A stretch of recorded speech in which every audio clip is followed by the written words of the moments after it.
नमस्कार, मी पंजाब तक आजपासून परत सर्व शेतकऱ्यांना अंदाज देत आहे। शेतकऱ्यांना सांगू इच्छितो की राज्यामध्ये हा पाऊस जवळ आता सांगायचं झालं तर जवळपास तो म्हणजे सातारा, सांगली, सोलापूर या भागातून सुरुवात होणार आहे, म्हणून हा अंदाज लक्षात।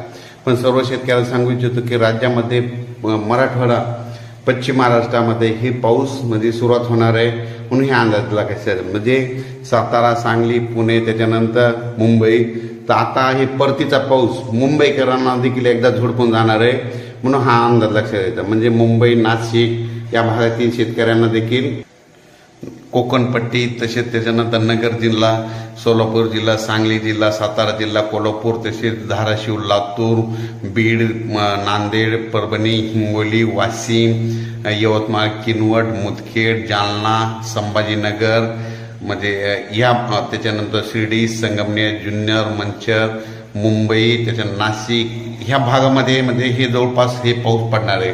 आणि सांगायचं झालं तर हा पाऊस फक्त विदर्भाकडे म्हणजे सांगायचं विदर्भामध्ये अमरावती, अकोला, वर्धा, नागपूर, भंडारा या भागामध्ये जरा कमी प्रमाण असणार आहे, म्हणून हा अंदाज लक्षात घ्यायचा।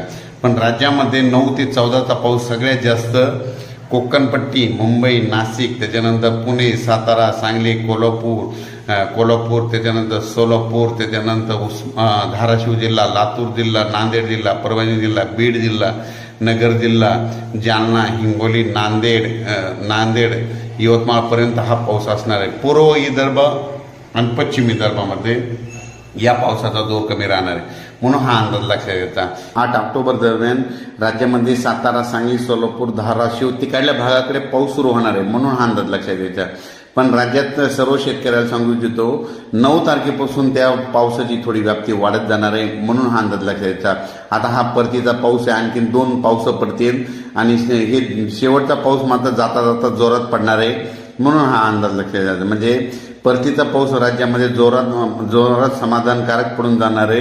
आणि शेतकऱ्याचं सोयाबीन निघाल्याच्या नंतर काय असतं की हरभरा पेरणीसाठी पाण्याची आवश्यकता असते, म्हणून योगायोगानं हा पाऊस येणार आहे, शेतकऱ्यासाठी योगदान ठरणार आहे, म्हणून हा अंदाज लक्षात घ्यायचा।